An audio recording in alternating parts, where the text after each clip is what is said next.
new one. Q of t is sine of log base 4 of 2 to the 4t squared plus t minus 1. What's the derivative? Do we need to do any rewriting? I don't think so, but what I might do is put parentheses around the exponent. Okay, not that it's needed, but again, it helps you see layers. So we work from the outside in, right? So the first layer is sine of blob. So that's cosine of the blob. So it's cosine of, and then we just rewrite everything else. 2 to the 4t squared plus t minus 1. Boom. Close that, and now we're on to the next layer. The next layer is the log layer, right? Not the wooden layer, the log layer. And it's log base 4. So it's not the natural log, but remember, we do it the exact same way. The derivative of the log of an expression or the log of the absolute value of the expression is always 1 over the expression. So it's going to be 1 over 2 to the 4t squared plus t minus 1. Now, because it's not base e, when the natural log of e is 1, we have to what with the natural log of the base? Natural log of 4 where? In the top or bottom? In the bottom. We multiply by it in the bottom, and that's essentially like dividing by it. So don't forget that. All right, so that takes care of the loggy layer. And now we're on to the next layer, which is the exponential layer. So times the derivative of 2 to the blob, which is 2 to the blob, 4t squared plus t minus 1. But now because it's not base e, we have to do what with the natural log of 2? What's that? The base is 2. Yeah, because we call it the base because it's supporting the exponent. We have to multiply by the natural log of the base, right? So that right there kind of covers both of the rules. If it's log, not base e, we divide by the log of the base. If it's exponential and it's not base e, we multiply by the log of the base. But there is one more layer still to go, right? And we don't want the wheels to come off here on the end. So we multiply, we put dot, parenthesis, right? Times the derivative of 4t squared plus t minus 1, which is 8t plus 1. Boom. And there it is. Now, there's a couple things we could do to simplify that, but let's just take a look at a couple of them. Does anything good happen at all? What happens to those fellas? They divide out completely, don't they? Wow. So let's just, the first part looks like he's stuck, right? Log is 4 to the 4t squared plus t minus 1. But these guys, and if you're going to like divide them out on a free response, make sure that you can still see clearly what's underneath them. Those are gone. And I'm going to go ahead and write the 8t plus 1. But we could do something with the natural log of 2 and the natural log of 4 as well. Yes, let's go off to the side and simplify it so we don't have the burden of writing everything. That's the natural log of 2 over the natural log of 4. So remember, simplify early and often, comma, especially when you've got logs, right? Now, can we just say that the LNs divide out and we're left with 2 over 4, which is a half? No, we can't do that, right? That might be kind of the a good concept for a calculus Christmas carol, right? About the guy who did that and failed the rest of his life.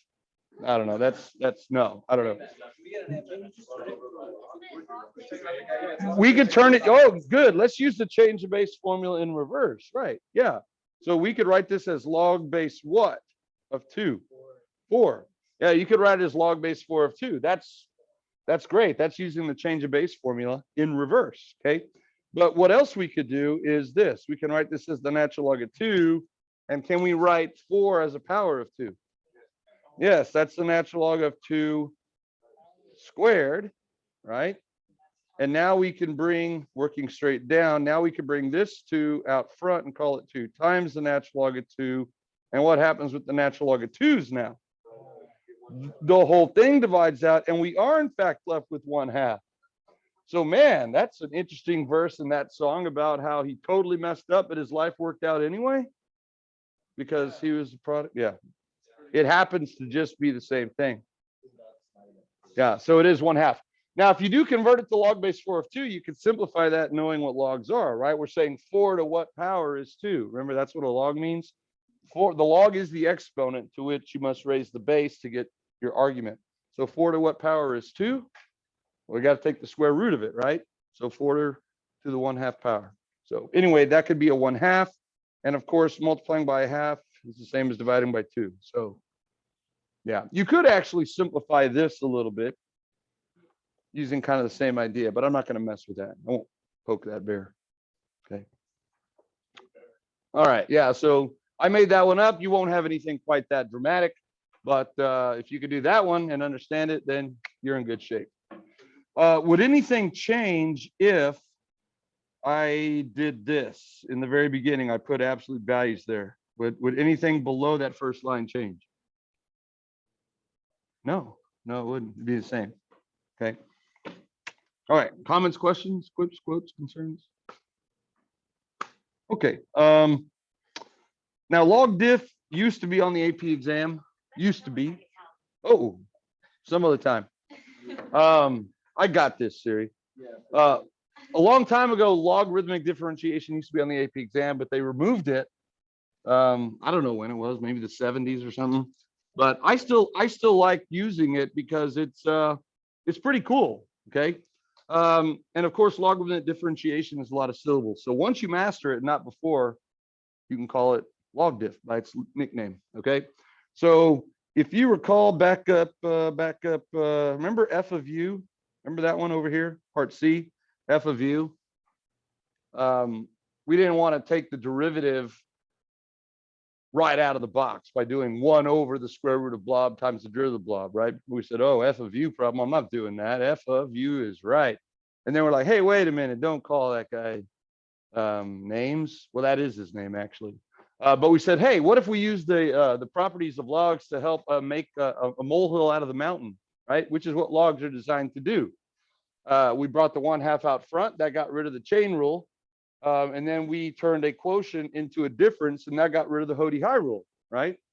And then it turned into just 2 terms, right? Really easy. So that's what logs are designed to do. So if you have an expression that has numerous exponents and or numerous factors that are multiplied and or divided, or any combination of those, having a log in front can help you simplify before you take the derivative. Okay, so that's why that one worked. But let's look at this one here. Find the derivative of this one. It's y equals, wow, I spy a quotient, don't you?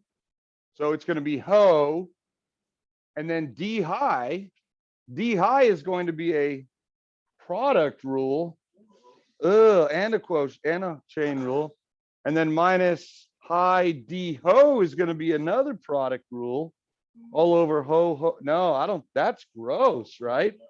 That's gross. Now, can we expand that and turn factors into terms and exponents into multipliers, like we did on f of u up here? Well, no, we can't, because the only reason we could do that up above is because there was a what in front of it, a natural log, and it could be any log really. And you come down here and you're like, dang, I don't see a log in front of that whole expression. But you know what? With a little bit of sisu, if you click your heels 3 times and close your eyes, you can actually then manifest one in front. Now that's only legal if what? If we do it on the other side. Yeah. And that's what makes this log diff, okay? We're not just taking the derivative of a function that happens to have a log in it. We are deciding to take the log of both sides, introducing a log to both sides in order to take advantage of the properties of logs, okay? That's what log diff is. Now, of course, when I do it to both sides, it's not only legal, but it is legal, but the downside is it's no longer explicitly solved for y as a function of x. But do we have a method for taking the derivative implicitly? Yeah, we do. So let's go ahead before we take the derivative now and expand out the right side. Now I'm going to rewrite the left side. Let's see if we can expand the right side in one fell swoop, okay? So here's what the rule is. Every factor gets its own log, and I spy 4 factors, right? 2 in the top, 2 in the bottom, and the exponents go out front. If it's in the numerator, each factor gets added. If it's in the denominator, each factor gets subtracted, okay? So here we go. The first one is going to be the natural log of e to the x, but the x, which is the exponent, can come out front, right? Like that. In general, right? Now, we already talked about how you could do that in a couple of other ways, but that would be the first term. And then plus, leave a little bit of space. It's going to be the natural log of the next term, or the next factor, right? Natural log of x squared plus 2 to the 4th power, but where can the 4 go? Out front. There it is. That's what logs do, right? Remember, the natural log of AB is the natural log of A plus the natural log of B. As long as they each get their own log, we can add them together. They turn factors into terms, and they turn exponents into factors. It brings everything down one rung on the operational level. So we're doing both at the same time. We're giving each factor, right? You can separate the factors with the dot. We're giving each factor its own log, and we're bringing the exponents out front. Now, in the bottom, we're just going to give both terms a negative sign. So now I'm in the bottom here. So now minus, leave a little space. It's the natural log of x plus 1. And what would the exponent be if I got rid of the square root and combine it with the 3? 3 over 2. Yeah, it would be to the 3/2 power. Well, guess where that 3/2 can go? Out front, right? I'm glad no one said to hell, right? You can go to hell, exponent. And then the last one here, minus 2 natural log of x squared plus 3. Okay, so like in algebra 2, you would have been done with the problem, because the problem would have just been expand, and the log would have already been there, and it wouldn't have been anything this grotesque. Okay, now when you get back from lunch, let's see if we can get into the lesson quickly. Get your flavor pops quietly and quickly and efficiently, and we'll finish the notes. We haven't even BOTC'd yet, but I'm ready to do that. Okay.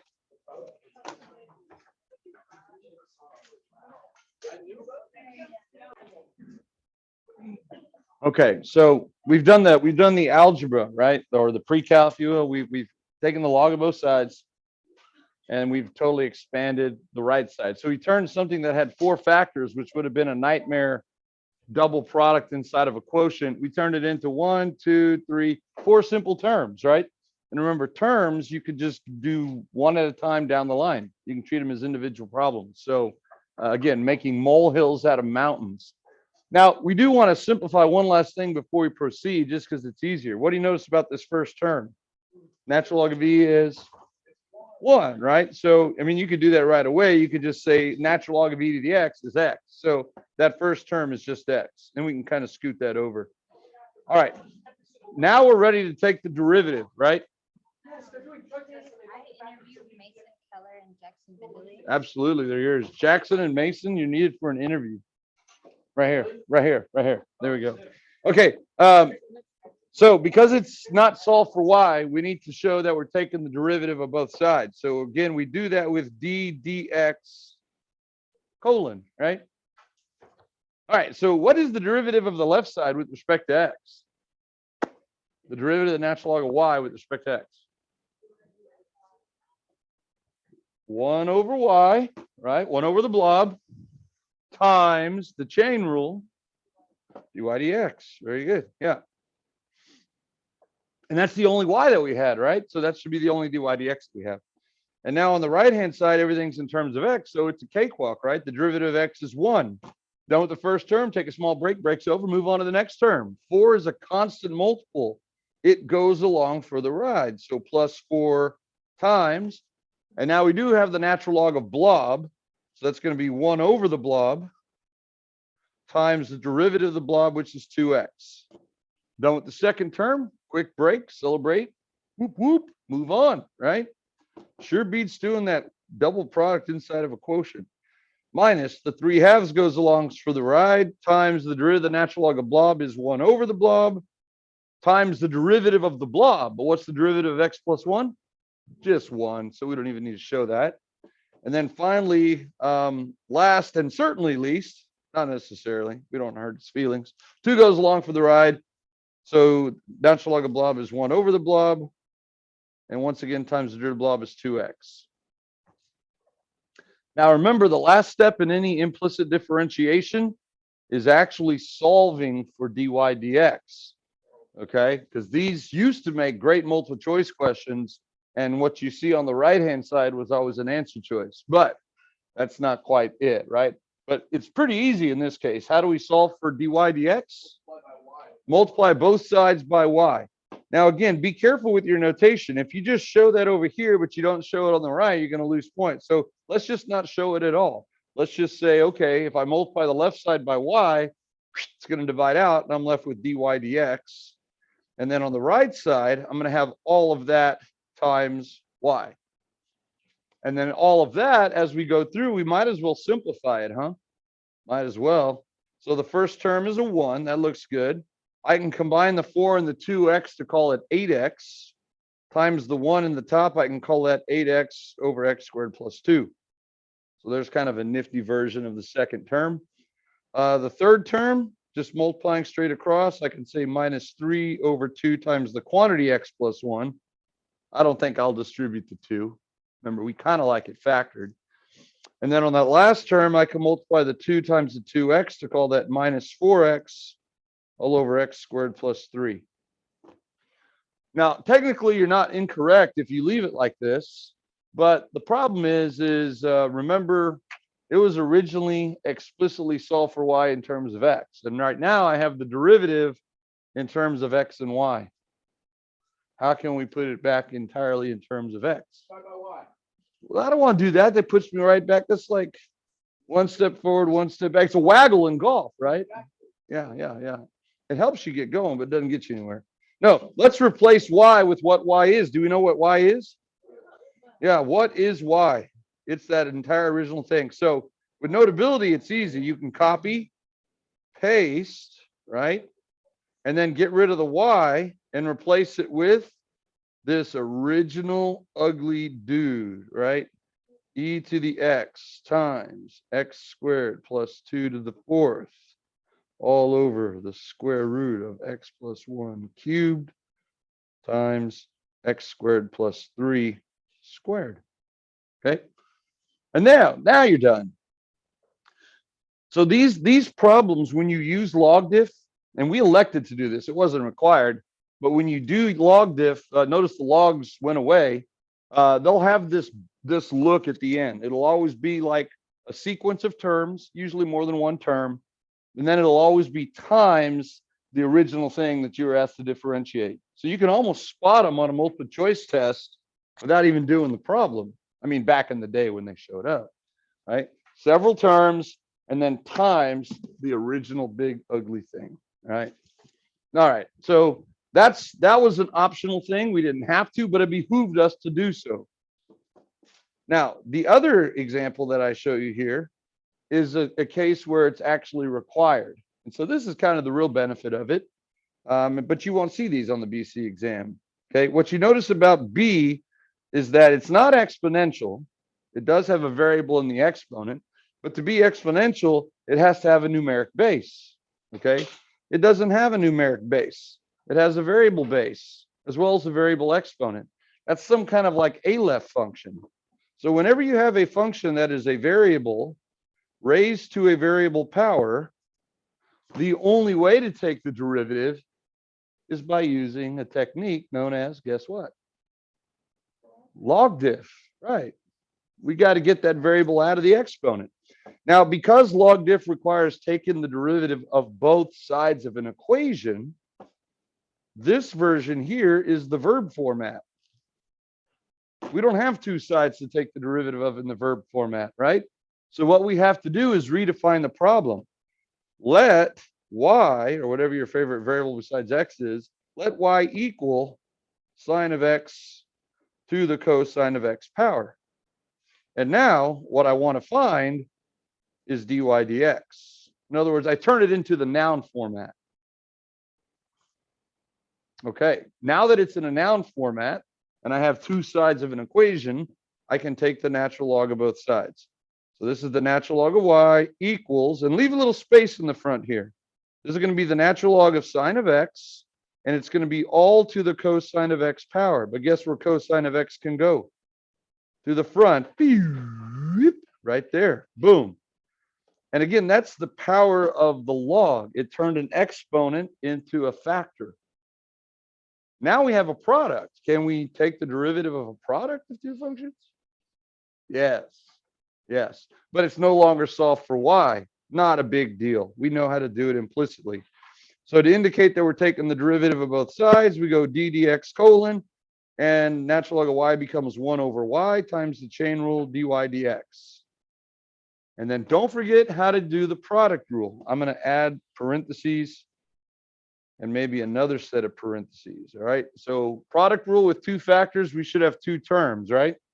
One at a time. Don't get greedy. All right. Save some of those chocolates from Trader Joe's for the rest of the family. All right. I have to try those. The derivative of cosine is negative sine.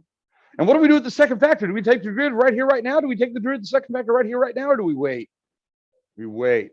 It just goes along for the ride. Natural log of sine of x. Plus, now cosine of x gets rewritten.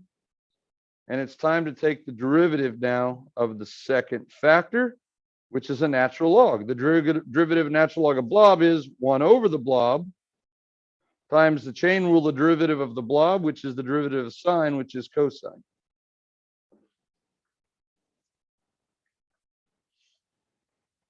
Okay, so that takes care of the calculus part.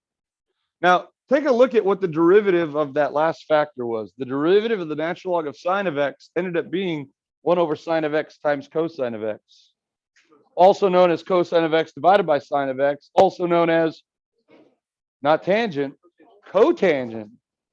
Cotangent. So the derivative of the natural log of sine of x is cotangent of x. I wonder what the antiderivative of cotangent of x must be. The natural log of sine of x. Yeah. We're going to have to memorize that. Plus c. We're going to memorize that going backwards later on. But preview of coming attractions. Later on, when I ask you what's the antiderivative of cotangent of x, you're going to say it's the natural log of the absolute value of sine of x plus c. Plus c. All right. Last step is to solve for dy dx. So dy dx equals all of that times y. And we might as well simplify again. Negative sine of x times the natural log of sine of x plus, I can combine this a couple of ways. I'm going to call that cosine bless u of x times cotangent bless u of x. Okay. You could combine your two cosines and call it cosine squared over sine if you want. I'll call it cosine times cotangent. And then, of course, times y. What was y originally? It was sine of x to the cosine of x power. So there it is again. It has that telltale sign, if you will. Whenever you do log diff, you'll have a sequence of terms all times the original dude, okay, sitting out there. And that's log diff. So I like log diff. All right, so it was required on that one because it was a variable to a variable. It was a hybrid. It was optional on the first one, but it was in our best interest to do so. So when does log diff work? If I didn't have to do it on example 11, but I chose to and it worked, it works every time. You could do log diff every single day, like on example 12. If y equals x squared, we're going to find dy dx, okay? Now, quickly, you can't even look at y equals x squared without thinking in your head what the derivative of x squared is. What is the derivative of x squared? 2x, we're done, right? On to the next problem. But you know what? Sometimes on like Sundays, you take the scenic route, right? Let's go for a drive on River Road, right? Okay. Just really slowly, Hank, safely. All right, we're gonna see if we get this. This is our target. We know we should get 2x. If we don't get 2x using log diff, we don't come back to study calculus anymore the rest of the year. We just record song. No. We collectively, not you, Ethan. I know you're going to get it wrong. We take the natural log of both sides. Okay. This is like using a sledgehammer to drive in a brad nail, if you want to think about it that way. Okay. It gets the job done. Too much tool though, right? Now the 2 can come out front. So that becomes 2 times the natural log of x. Oh, great. The log got the exponent out of the exponent and turned it into a constant multiple. Now I take the derivative of both sides, ddx colon. The left side becomes 1 over y times the chain rule, dy dx. What happens on the right side? 2 goes along for the ride times the derivative of the natural log of x is 1 over x. That's the calculus part, right? BOTC. We just did that. Now it's algebra. To solve for dy dx, we multiply both sides by y. So we get 2 over x times y. And of course, that's equal to 2x, right? No. Let's replace y with what y is. What is y? It was x squared. Oh, and now one of the x's divide out, leaving us 2 times the single x in verdad. See, there it is. Boom. Same thing. All right. That was a fun, safe, slow drive down River Road. Mm-hmm. In the dark with the headlights off. Oh, yeah. No. Driving by moonlight? No. In the summer, during the day, so you can laugh at the Tourons. Right? A Touron is a portmanteau. It's a combination of a moron and a tourist. A Touron. We do have a lot of those. Yeah. Yeah. They go to the left. Oh, straight. Yeah, that happened several years ago. Someone took out the statue of the founder in there. Yeah. Oh, did it? Okay, Mason. But you're that's no longer on your record. You got that removed. You beat that case. We're done. We're done with 2.10.